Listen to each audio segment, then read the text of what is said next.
জামায়াতের ফয়জুল করিম হুজুরকে নিয়ে হুজুর কি কথাগুলা বলতেছে, কথাগুলা শুনুন। কাছে দোয়া করবেন যারা কয়েকটা ভোট পাওয়ার জন্য নিজের ঈমান বিক্রি করতে পারে, ওরা জীবনে কোনোদিন জনগণের খেদমতের জন্য এমপি মন্ত্রী হবে না।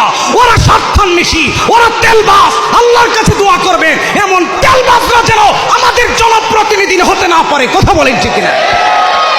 এই সবগুলো ধান্দাবাজ, মুনাফিক।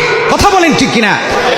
মুসলমান মসজিদে যায়, হিন্দুরা মন্দিরে যায়, খ্রিস্টানরা তাদের গির্জায় যায়, ইহুদিরা তাদের উপাসনালয়ে যায়, বৌদ্ধরা তাদের উপাসনালয়ে যায়, আর মুনাফিক সব জায়গায় যায়। কথা বলেন ঠিক কিনা?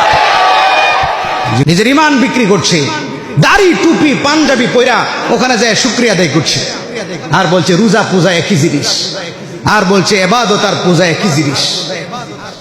এদের বিবেক সব ধ্বংস হয়ে গিয়েছে, সবগুলোর ঈমান চলে গেছে, যত বড় হুজুর হোক।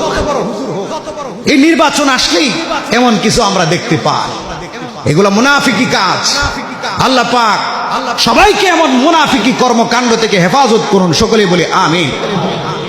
ওখানে শিরিক হয়, গত সপ্তাহেও বলেছিলাম, বড় বড় উলামায়ে কেরাম বলেছেন, হাদিসের মধ্যে আসছে ওরা যখন শিরিক করে তোমরা জানো না, কারণ আল্লাহ রাগ করেন, তখন রাগান্বিত অবস্থায় থাকেন।